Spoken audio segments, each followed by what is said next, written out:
Hello and welcome. My name is Catherine Kazishian, and thanks so much for joining me today. This session on relieving neck pain. This is a topic that's quite um, close to me and quite dear to my heart. Plus, it's a very common topic that people have been asking to learn more about. And as I was looking at the anatomy pictures, you can look on anatomy apps where they show all the different layers of muscles and the ligaments and the tissue. There's so many different layers of muscles going in different directions. It's really no wonder that this area can have a lot of strain and pain. um, there's just a lot going on, and it's the most flexible area of the spine. So particularly if you have scoliosis and some curves, you may notice that your neck gets extra tense. But for anyone who has a neck, it's important to know how to take care of it.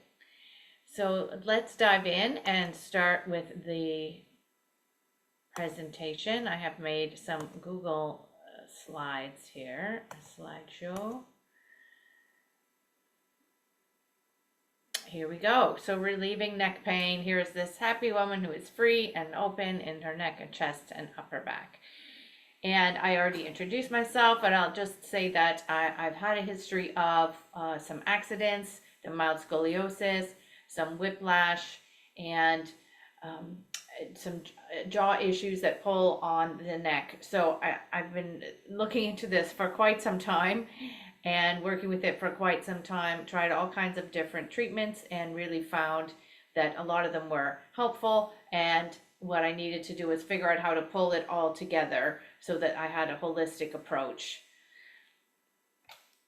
And the old way that I was doing when I was younger, before I was really understanding how important it was to take charge of my health, was to move without thinking about how I was moving. Wasn't really present in my body. I was in, unless it was hurting, I was not paying attention. But then I got into yoga, and I got one of those injuries, and I realized, okay, I've got to start paying attention, and the mindful movement can only help. It will also prevent some further injuries and prevent some issues. I realized I didn't know anything about my anatomy. I didn't know about what was going on with the scoliosis or how that my neck was affected. And I realized that was a really an important aspect to understand, so that I could identify what was causing the pain and strain, and know what to do about it. So as I was saying, when I was younger, drugs and surgery, and just didn't think about it. But instead, I realized when I got into yoga, I wanted to be a partner with my healthcare practitioners so that I could make my own informed decisions about what to do. And that goes with the next point of not giving over all my power to an external authority, but actually working together. And the passive treatments, they are really helpful. I'm not going to say that I've stopped doing them for sure. I would love to have a massage therapist living with me. And I really appreciate the skill of the many people who support me with this body. However, they don't live with me. So I've learned some tools that I can use anywhere, some quick little things that help with immediate relief, and then also the strengthening, stabilizing, etc., that are more consistent long-term help. So you come to the right place if you are a person who has some neck pain. Hopefully you don't look like this guy Googling on why he has neck pain, doing the whole text neck thing, because that puts a lot of pressure on the neck, and is a very common sight these days. So if you know that you'd like to move with more ease and reduce some of that neck pain, you're ready to take some action, great. You're in the right place. It's not for you if you just want to sit on the couch, or I could say sit on the chair and just Google on your phone, or if you're not interested in learning and understanding your own anatomy and you'd rather just have someone else take care of it, or not willing to look at the emotional connections, or maybe some subtle connections. For example, with the neck and the jaw issues, so a lot of people are clenching, grinding, they're biting their words, they're biting their tongue, they're holding in some frustration instead of letting it out. But that energy needs to go somewhere. It's, and if it gets lodged in the neck or the throat or the jaw, it can create tension, or what we call Chinese medicine calls it plum pit chi. Sometimes you feel like you've got a plum pit stuck in your throat and something can't come out or is trying to get out. So I don't ignore the emotional connections. So the first step, here's some 5 steps that I have taken, and there's many more, but I just wanted to share some 5 ones that I found really super helpful. So education. This was basically like understanding what is going on with my neck. And of course, I am still learning. When there's a scoliosis, I realized, oh, my head is always tilting to the right. And I didn't know this. I had to look at pictures and then figure it out. But with a lot of people with scoliosis, the head is tilting to one side. Well, then that side's going to be compressed. The other side's going to be overstretched, and that can cause some pain. And also started to learn about issues like the injury, the whiplash. So I showed this x-ray of my neck. You can see my neck is basically straight up and down, but necks are supposed to have a curve. They're supposed to curve in at the back. And this is to help our stability. Our spine has multiple curves, but for some people with scoliosis and or people who've been in accidents or had whiplash, often the neck is curve is non-existent. So this is something also to be aware of. And I learned, okay, I can have compassion for myself. Look, I have this condition called scoliosis, and I don't know where it came from, but it may mean that I need to take some extra special care of my neck. And yeah, to understand that is important. Then assessment. Okay, now I've got some information. Now let's pay attention. What is happening? How am I moving my neck? How am I sitting? How am I driving? How am I standing? When I'm doing daily activities like washing the dishes, am I rounding over or brushing my teeth? I noticed that one. Or how about during yoga? So I show these pictures. On the left side, see what I notice is that my chin, the default is my chin is lifted up. And so this is something to be aware of for yourself. What's your default? Are you tilted to the side? Is your head up? Is your head forward? Is your chin dropped? Notice what is your default pattern. And then the picture on the right, here's me in triangle pose, and I am showing how not to do triangle pose. And you can see that I'm kind of rounding in my back, and I'm also kind of dropping my head. So my whole spine is rounded, and triangle is actually a lateral pose that's really great for strengthening the muscles, opening up the hips, and lengthening and strengthening muscles in the lower back, and stabilizing all the tiny muscles along the whole spine, including the neck, but not if you're doing what I'm doing, a kind of like dropping the head down. And that's a lot of people who are trying to reach the floor, or, for whatever reason, they're looking down or letting their head drop, or we just don't know. It took me a long time to understand where I was in space, because once I start going sideways or partly upside down, then I'm all confused, like, am I still lined up straight or not? And so this is something that's really helpful to practice yoga with a mirror. That's my tip for that. Or, ask your teacher, ask your friend, or whoever you practice with, video yourself practicing so you can see what your neck and spine alignment looks like from the outside, and see if it matches your perception on the inside. So my next step I did was environment, looking at my environment and realizing that certain things in my external environment were causing pain, and they were pain triggers. So I identified them, and then I made some changes. Now, this is the easiest area to make changes.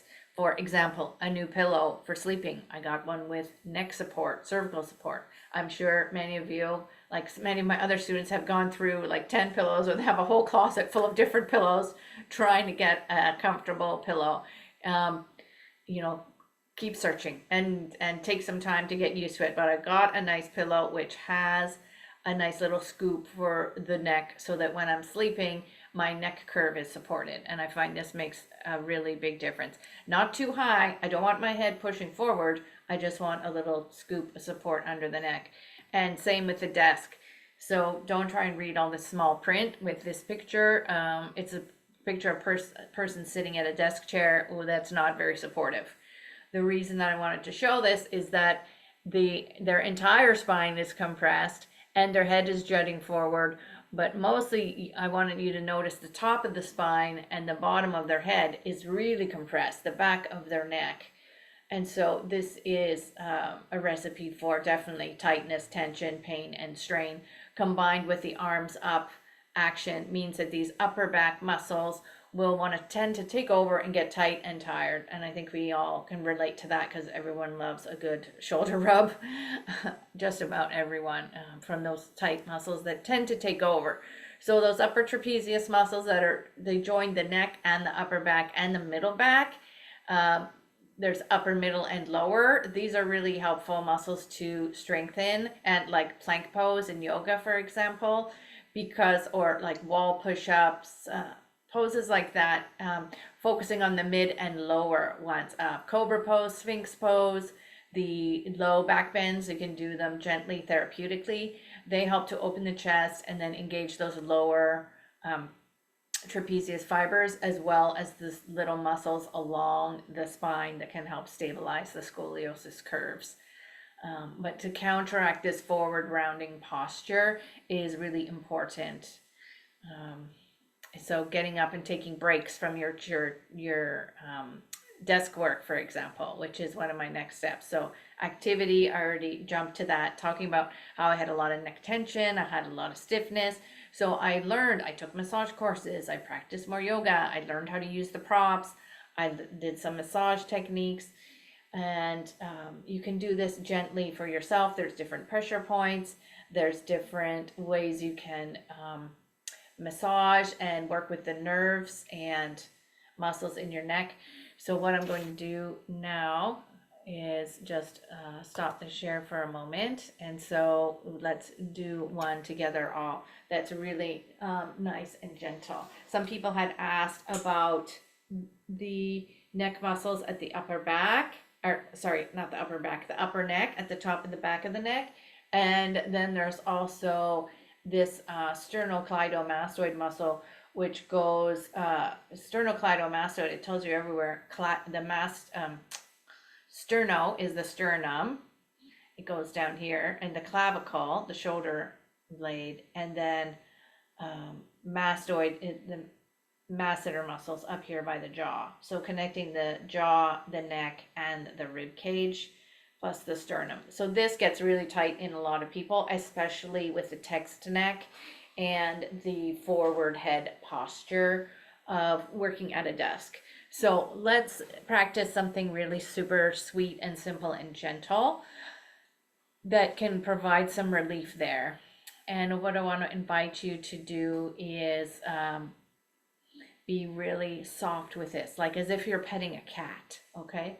So start at the top under an earlobe, and you will find, for most of us, it's a pretty ropey muscle. I will show. I'll put 2 fingers on each side, and I simply gently go down on each side like a cat, like I'm stroking a cat. So really nice and light. So from where the muscle originates, the back of the jaw, behind the earlobe, all the way down to the clavicle, this top of the ribs. So one side, I'll usually do about 10 gentle strokes on each side. So even this kind of loving, nurturing touch with a nice, kind, calming intention can be very soothing and relieving. So once you've done about 10 of those, then gently let your fingertips rather, rest at the root of the muscle by the top of the clavicle here. And I put a tiny little bit of pressure, and I let my neck and head move where it wants to go. I let the muscle release and soften. So I've given a little stimulation to say, hey, you can wake up, those nerves, muscle fibers, wake up, and then relax and release. And then notice how that feels, one side compared to the other. Now I notice I have one very soft side and one side not so much. So I'll show again the second side, and feel free to practice with me. Gentle, like stroking of a cat from behind the ear, down each side of this ropey sternocleidomastoid muscle, or SCM for short.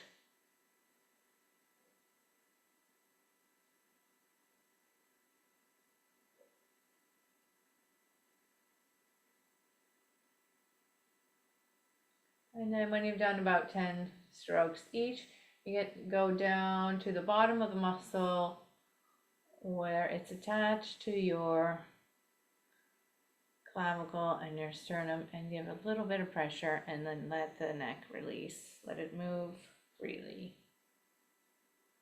And then rest. And notice one side to the other.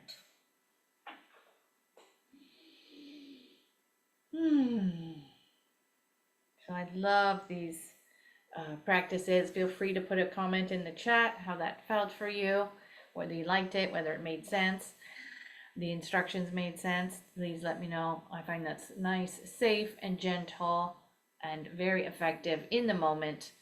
And it reminds me, okay, relax these muscles, and reminds me to find my more aligned position. If I was feeling strained there, then perhaps my head was jutting forward. So then I draw my head back and try to stay mindful. Great. It seems to be working for some of you. That's fantastic. Thank you for sharing. Okay, let me get my next slide. So that's one nice gentle activity you can do for yourself that feels great and simple and quick.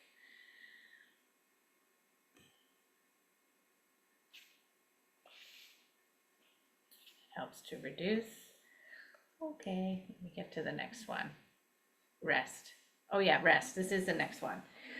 So number 5, rest. So I recognized, and some of you may relate, is that I was overdoing a lot of things. For example, I was staying at the computer longer than was probably necessary or healthy for me, and creating a lot of tension. Or I'd be doing some other activity and my head and neck would be out of alignment, and it was to the point where I was overdoing it. And I was busy doing what I was doing and not necessarily thinking about my neck and shoulder tension. So this became a practice. I needed to learn how to alter my behavior, and that meant including short breaks. I even set the timer. For example, if I'm doing computer work, set the timer so that I get up, stretch, move, relax, look far away, get away from the screen, do some of these massage things, and remind myself to find my posture that's more aligned and will be less likely to cause or exacerbate any imbalances. And also with yoga, that's really important, the relaxation poses, the restorative poses, the shavasana at the end is really, really crucial, because this trains our muscles how to let go and relax. As we need our muscles to contract, to work and engage when we want them to work, and we want them to let go when it's time to let go, right? You think of your heartbeat, it's contracting and relaxing, contracting, relaxing. We want all the muscles to be able to have a nice muscle tone to do that. And what I found, because of just what the conditions that are going on in my neck, is it works really well to have a support, like a blanket under my head and neck, a folded blanket in yoga, and put a little roll at the end. So I roll up the end just a couple inches, like a burrito. And then when I'm lying down for yoga, I put this behind my neck. So my head is on a little bit of the blanket, but my neck is under the burrito roll. Right? So if you imagine I'm lying on the ground, let's say the blanket is behind me on the ground. Pretend I'm lying down. The blanket's behind me. I have a little bit of cushioning for my head, and the bottom part of the blanket is rolled up so that neck curve is supported. Or in my case, since the neck is pretty flat, it's helping me to create that neck curve and to teach my neck to rest in that position. And again, teaches those tight muscles to relax. They've got some support so they don't have to work so hard. I found that simple thing is like a game changer. So now it's the same as if when I'm sleeping in the bed and I got that pillow to hold my neck up or help support the neck curve. You know, it's a small thing, but it makes a really big difference. So these are some broad strokes and some specific tips for you. I hope that they've been really helpful. I'm wondering if any of you would like to put a note in the chat, or you can send me a direct message to say, you know, if you had an aha or a takeaway that stood out to you, like which one of these things are you already doing, or which one of these things would be really helpful, that you would like to explore more, or you want to incorporate more in your daily life, perhaps in your yoga practice.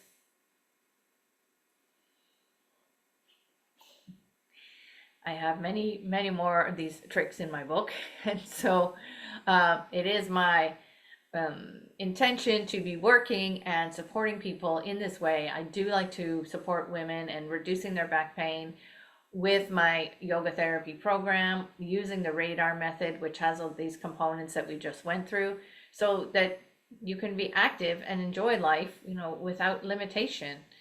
And I have a 12-week program that I am putting together and looking for people who want to be in the ground level of foundation, building that up. That will start in January. And it's 12 weeks with personalized support to address the root causes of the pain. So that involves some time working on your own and some time in a group and optional time one-on-one with me. And again, it's about reducing the pain by increasing core and back strength and stability, so you feel free to do all your activities that you want to do. Make sure you get restful sleep as you're going through this healing journey, because, you know, lack of sleep increases pain and inflammation. To increase your confidence, be able to deal with the stress, eliminate stress, not swallow the feelings or the jaw, you know, don't create tension in your body unnecessarily. And then you're free to participate with your family, your friends, your social events, your work, your whatever you feel like doing. And you be more in tune with your body, aligned. You break this patterns of tightness and achiness. And you've got a great toolbox of practices and a personalized yoga practice to support you. One of my students, Morgan, said she continued on her own. She noticed some improvements. She feels strong. She has very little back pain, and she has an active job. She's a gardener. She's very physical, and so she knows that she needs to look after her body. And so when she is feeling some pain, she knows what to do and how to use yoga. So if you're ready and you're interested in possibly working together, discussing your particular situation, and you would like to take some action, check my website is yogacat.ca. That's yogacat with a K, yoga, yogakat.ca. And under my Work with Cat tab, it's schedule an appointment. I'd be happy to talk to you on a breakthrough call. And what this is a one-on-one get to know you call where we can discuss your current situation, your challenges, your particular questions you have, and we can see if this type of program is a fit for you. If you're not ready to invest, you know, your time and energy and money at the moment or in the near future, you can still join my free private Facebook group, Yoga and Healthy Aging for Women with Scoliosis, if you're not already in it, because that has tons of resources that you can use. The video resources in the guide section, you go at your own pace. And I have some videos on my YouTube channel, which is under my name, plus my blog is on my website, and my book, you know, Scoliosis Undone, Back Pain Relief with Yoga. There's a electronic version and a paper version. So there's lots of resources and lots of ways that you can be supported. I had a call with Jillian recently, and she said that she really appreciated it, and the coaching aspect of the call was new to her. It was very opening. It helped her put the pieces together of her situation instead of kind of wondering, randomly floating around, she said, not knowing what to do with them. And so now she has a goal and she's excited and feels very positive. And that's my aim, is for people to feel more positive and excited and empowered and, motivated to take more conscious and strategic action around their health. Because yeah, it can feel like a lot of pieces sometimes, and we can struggle with, okay, where do we begin? What is the most important thing? How do I get to the bottom of it? And scoliosis is a multifactorial condition, and so therefore it does require more than just one solution. Or not solution's not the word I'm looking for, but more than one angle. For example, since we're going in different angles, that's maybe a better way to explain it. Then it requires multiple angles approach. For example, it's not just in the muscles, so we also need to look at the bones, right? And yes, there's another testimonial from Morgan, how she really appreciated the work and how he did it specifically. So hope that's helpful. I'll just check the chat. There's some lovely helpful things here. Great. Some people, yeah, I understand you're off cameras. Great. So it's glad you found some support and some useful things, especially that fun little sternocleidomastoid little massage. It's quick and easy, gentle. You can do it anytime, anywhere. And feel free to reach out and connect with me anytime. Thanks so much for watching.